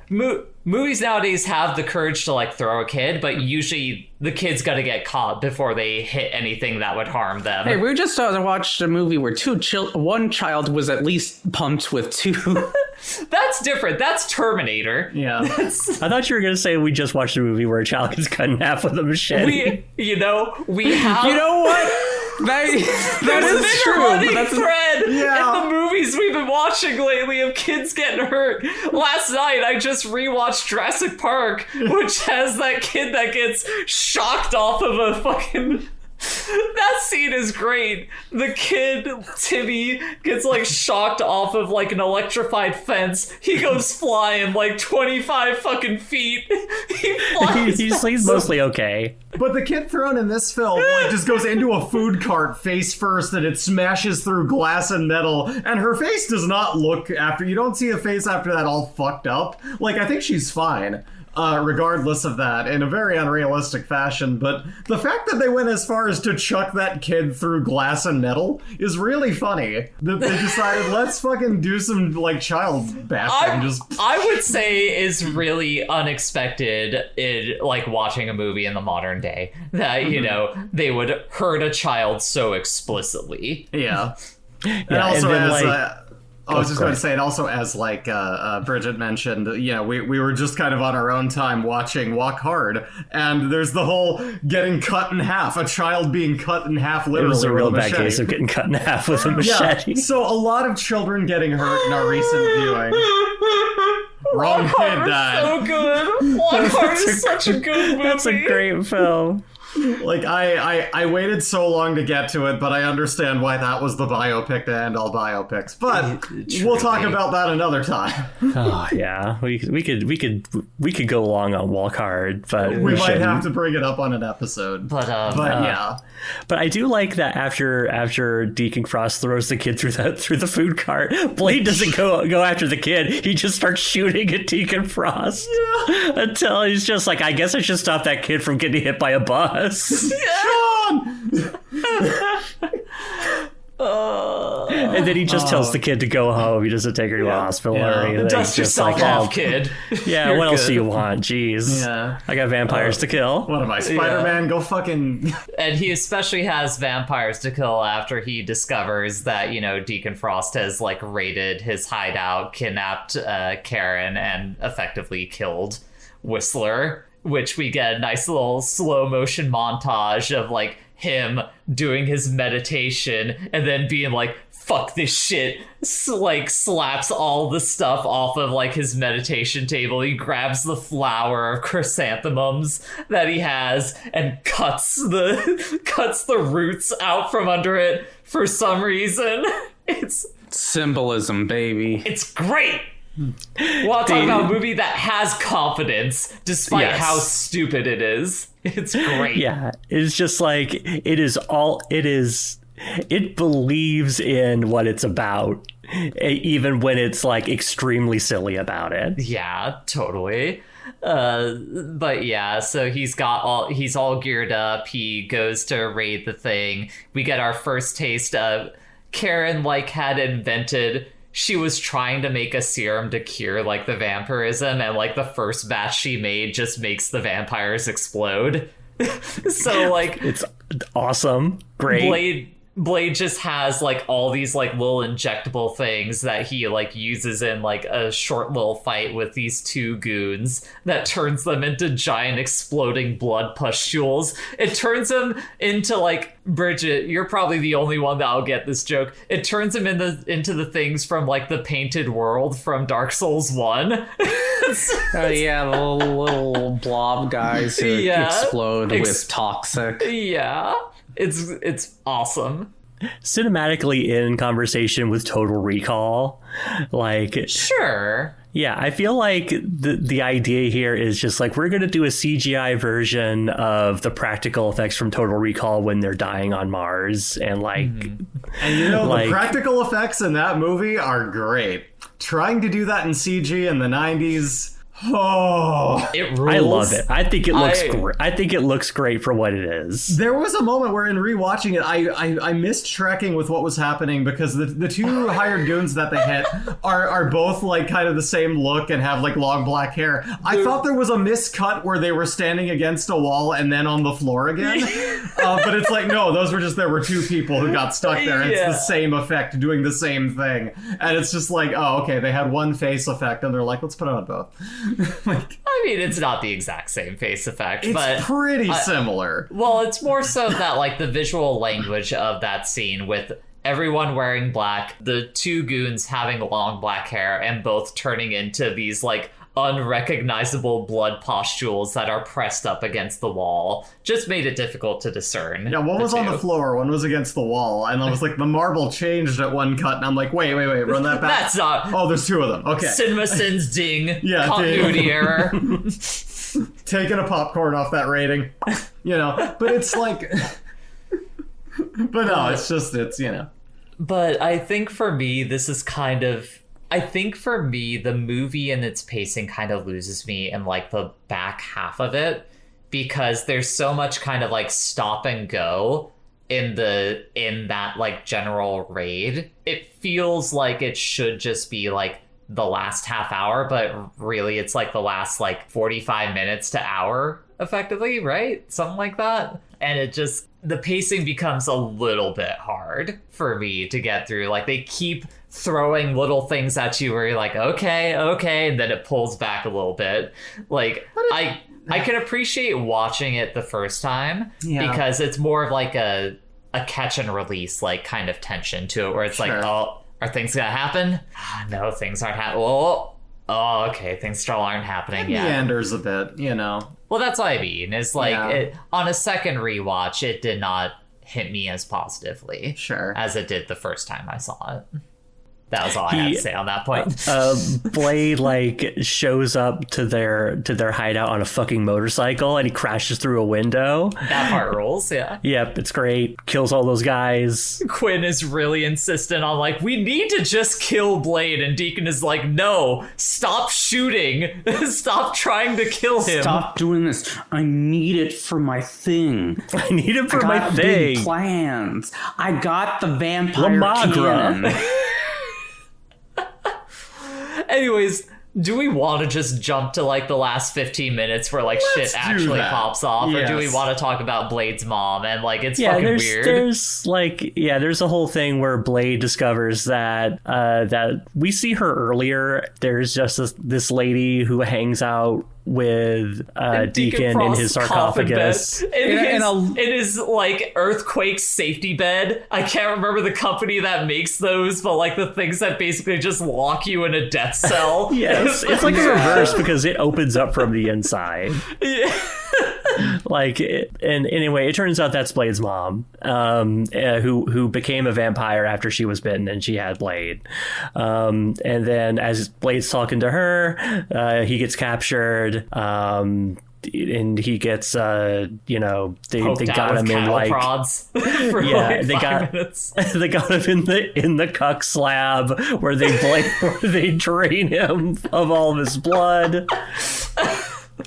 Karen comes to the rescue after beating up her old boyfriend, who was also attacked by a vampire, and he got turned into a zombie instead. Karen lets him out. A relatively well-spoken zombie. Like when he has a lot of presence of mind for a zombie. He retained his medical information, his medical knowledge, so like he is able to sort of like test himself. Yeah, he's like Dr. Zombie. It's like iZombie in here.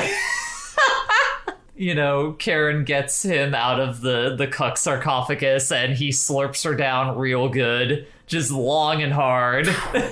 That scene is very uncomfortable. It's like with just how long he's like gripping her head hard, like sucking that blood down. Yeah, it's weird because, or like it's a really interesting scene, I think, because it's clearly shot like a sex scene, and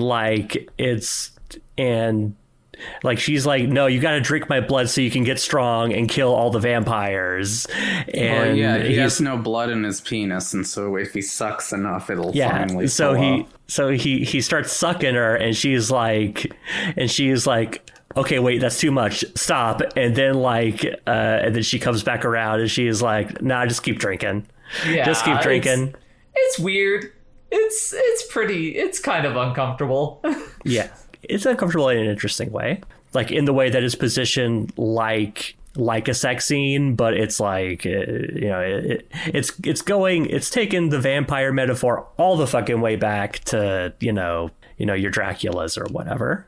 Sure, it's the Giving Tree version of nursing, where it's like, here, sure, drink my milk, for it is my blood. Whatever you say, Bree. Anyways, are you sucking the teat of the Giving Tree? No, but I'm saying the Giving Tree has a very "you fucking suck me dry" child. Oh yeah, Giving Tree, show me those I have, and I waste my life raising you. You're welcome.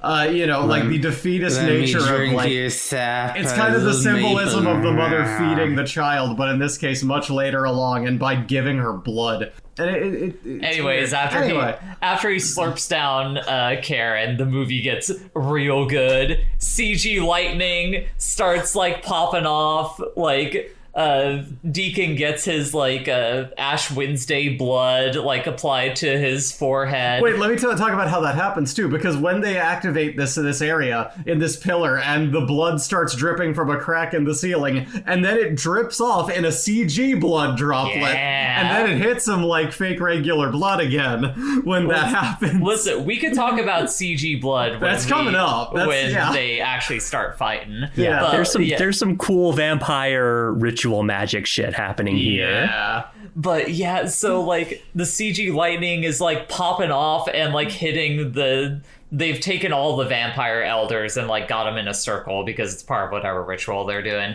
The lightning is like going into their foreheads, and suddenly like a skeleton like vampire like winged bat form like pops out of their mouths. But the thing is, if you notice in that scene, as they're popping out of the mouth, you also see a normal skeleton inside that body like exploding into bones, aside from just the winged skeleton that pops out. Oh no, the skeleton is coming out! Ah!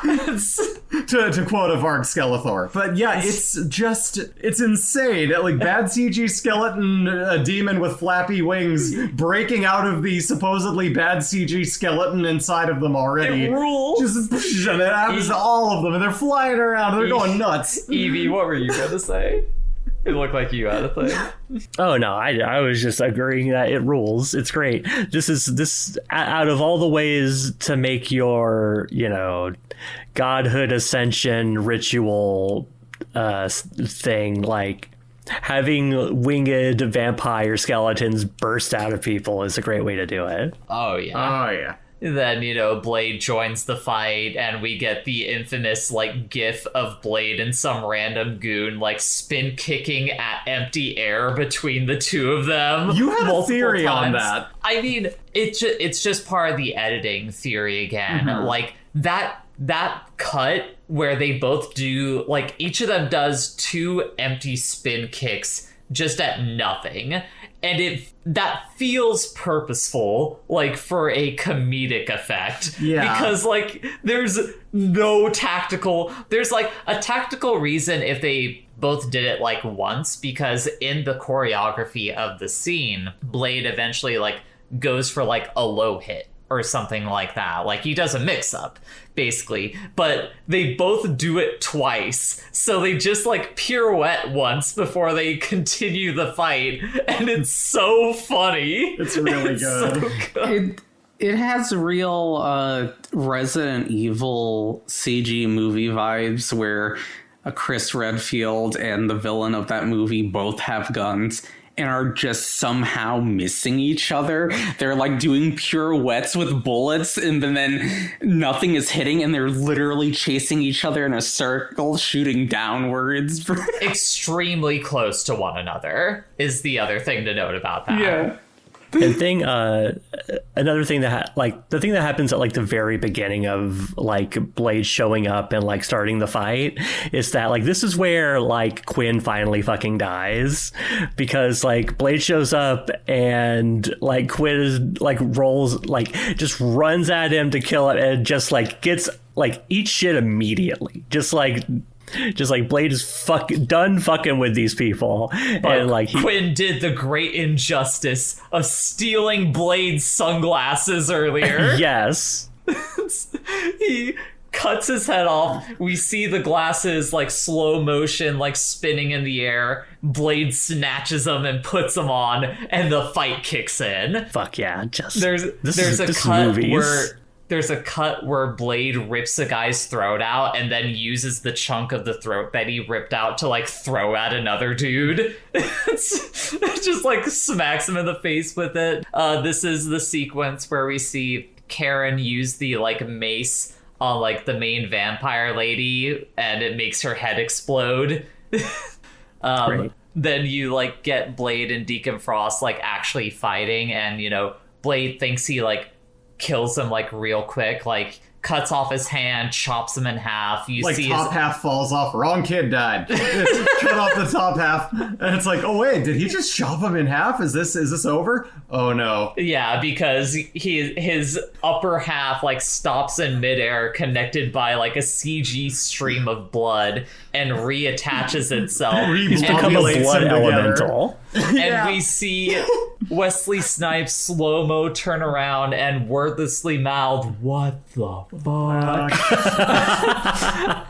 Which is another great moment. And also that blood effect, I'm pretty sure that's another thing that Hellsing effectively stole from Blade, because there's a lot of instances in that series where someone gets a limb chopped off and it kind of almost reforms, coming back onto itself in that same way it does in Blade. That's interesting. Also, the most important part that I alluded to last episode, we get the infamous some motherfuckers always trying to ice skate uphill. Yeah, that's the behind the scenes documentary on this movie. And you know what? Some motherfuckers succeed, and I think this one succeeded to ice skate uphill. Yeah, and that's the line too. That is the line that he says as Deacon Frost is about to fucking die from all of the weird anticoagulant needle things that Blade brought. And he spin kicks one into his face. It's so great. It's the last one that he does it too. Before he then engorges, becomes one of those weird blobules of swollen and explode. Finally. Oh yeah. What a fucking What a great movie. solid ass movie. It's fucking stupid, and Yeah. I don't think it's I the love it greatest for its movie, stupidity, but goddamn, it's fun. It is a fun fucking movie. Sure. Evie, thank you for bringing this one up. Thank you for what I hadn't seen this movie.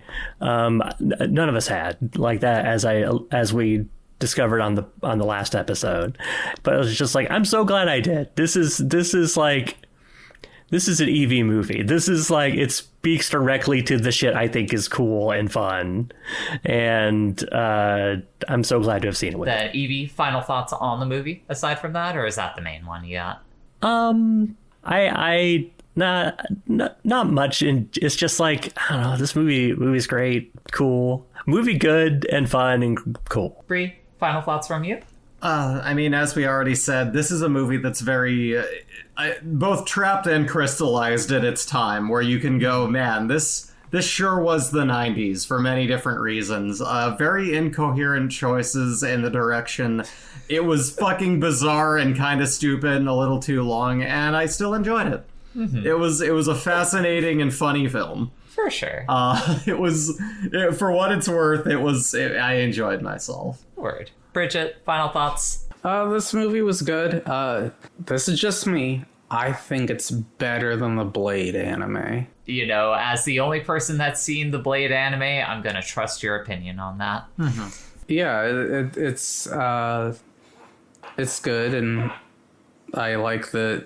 I'm always a fan of cheesy effects. I will never besmirch cheesy effects. Yeah, I think it always depends on how it...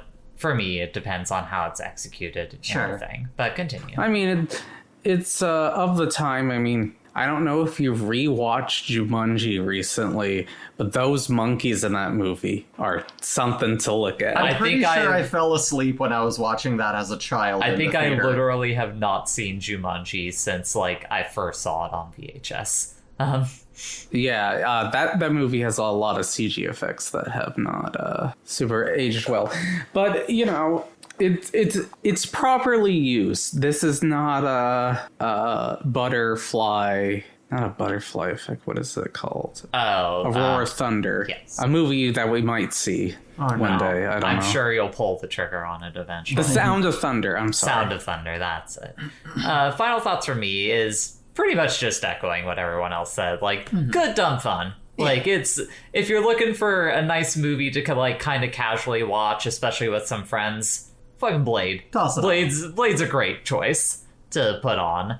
As for me, I have the next one, and I realized as I was going mapping out my choices, we only got 2 more proper loops left in year 1 of this podcast. Oh yeah. We're getting towards the end of our session with this particular order of thing. Before we re-roll, yeah. And you know what I still have? I still have 2 fucking wild cards. Ooh. What, Bridget? This is the thing I'm wondering, is the final loops just everybody wasting their wild cards because they... Maybe not. Who can say? Maybe I'll use my second one. I've only used one. I might use another. Most likely for the next year, I'm gonna bring it down to only 1 wild card because I now realize we don't need the 2. Yeah. That's what I said at the start. That's what I said. I just want to know what I want. This is a work in progress. We're figuring it out as we go. It's a living painting. But before I talk about my actual choice, I'll talk about the things that I was considering, with actual connections. Okay. I was thinking about the Clue movie because that movie's great. Mm-hmm. Because is a very good movie. It has a stunts person that was involved between the 2 of them. Mm-hmm. I was thinking about Day of the Dead because I've been meaning to go back to that movie and check that out. I was thinking about Ghost Dog, Way of the Samurai, another one I want to go back and check out at some point. I was thinking about Barbarian because that's another kind of fun horror adjacent thing. Also, with the news lately, I was thinking about Michael Clayton. And us watching that. However, I was that was going to be the one that I chose, but I was that's going to be too much of a me and Evie only episode if I pick that out. And Bridget, you brought up something at the end of your last pick. You said that you were gonna pick anime for your next movie, and because of that, I decided that I was going to beat you to the fucking punch. Because I'm picking an anime movie this time. Oh boy. And here's the thing. Because I don't want to use wild cards for the most part throughout this project. If I'm gonna use a wild card, I'm gonna pick a fucking swing. And this is probably this choice might upset both Evie and Bridget, because the movie I'm picking is told in an extremely obtuse way. And also, it's a movie that's from the middle of a series of films. Next time, we are going to be talking about The Garden of Sinners Movie 5, Oh my Paradox God. Spiral. Yo. Why would... Oh, Lord. I mean, I know what... I've seen that a billion times. I can do that. Evie has no... This is part of a grand experiment that I've always been wondering about. How well does this movie stand as a standalone experience? So, Evie, you are a dear friend of mine, and I love you. You are going to be a little bit of a guinea pig here for me with this next movie that we're watching, because because you've never seen any of Garden of Sinners, right? No. I have How no much idea what are that you? is. For sure, it is a movie that is based on a series of novels written by the guy that did like Tsukihime, which is a series of visual novels. Just say Fate Stay Night. And Fate Stay Night. The Nasu man. Yes, it's Nasu. Nasu. Okay. So it is a series of films based on like the first things that guy wrote. Okay. I'm excited for this because I want to know how you feel about it, especially getting tossed into the deep end. This is my argument for it. Being thrown into any Nasu project, regardless of where you start, you are being thrown into the deep end. So my argument is, because of that, being thrown into this movie will basically work out fine. I feel but like you showed out. me these out of order too. Some of them. No, the movies. The movies themselves are in out of order. We'll talk about it all next right. time on Next the time. episode. Yeah, where we're watching the 5th movie in an 8 movie. Yeah. Fucking... I told you, I'm a gambler. I take wild swings. The second you said in the middle of something, it was the only thing I can think of, because it wasn't like you were gonna pick like fucking Berserk or Marduk Scramble or something like that. Anyways, Evie, can people find you on the internet? No. Don't try. No. Bridget, can people find you on the internet? You can find me on Twitch, where I stream things like The Thing tomorrow, which won't mean a thing to this podcast that won't be out tomorrow. But by then, you'll see me play The Thing. I might have played all the way through it by then. Doubt. Who knows? Doubt. This is the remake of The Thing that came out on PS2 and Bree, where can they find you on the internet? 360. Hey everybody, you can find my artwork on the internet. Obviously, we live in a time where social media is getting contentious, so wherever I end up moving to again this time, you can always find me at Asnesbo, ASNESBO. You can find my art in some of the places they got porn, some of the places they're more the work safe stuff, but you can sure find my things. You can also watch me VTube over on Easy Breezy TV on Twitch. That's EAZYBREEZY TV. I do a lot of, I made my own model, and she's hot as fuck, and her name is Breezy, and she's cute, and she's funny, and you should consider nominating her for a streamy. But yeah, you can find me there. And you can find me on the internet. I won't tell you where, though.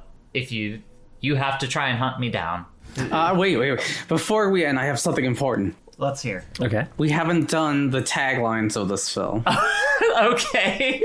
I guess we're stealing Paul Chapman's gimmick then? It's not a bit to say the taglines of the film. I feel like saving it for the end specifically is a Paul Chapman thing, but continue. Gimmick Go infringement. ahead. Sorry, Gimmick Paul. infringement. It's okay. We all steal from as Daryl Surratt says, we steal from each other. It's all fine. Get it. What's the thing you want You either to get say? busy blading or you get busy dying. Get out of it. No, sorry, No. go on. This has a couple of taglines. Okay. The power of an immortal, the soul of a human, the heart of a hero. Okay. Next tagline. Against an army of immortals, one warrior must draw first blood. Okay, the first one sounds like a movie about a reincarnated family dog, and the second one just sounds like anime. Yeah. I mean, Blade is kind of anime. I guess it is, yeah. What do you think about this tagline? Vampire hunter. Hell yeah. That's good. Nice, clear cut, simple. Vampire gets to the Hunter point. D's nuts. I didn't even get to plug the actual, podcast. Put it on the list.bsky.social. Sometimes it takes one to kill one. Put it on the list.neocities.org. Have you given blood lately?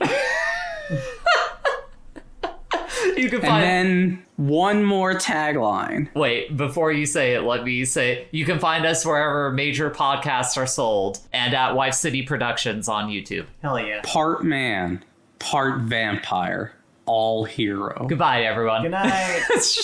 Bye. Bye. I'm hitting stop on the recording. It's open season for all suckheads. What we view's connected by cast or crew, deciding the next film, that's the gist.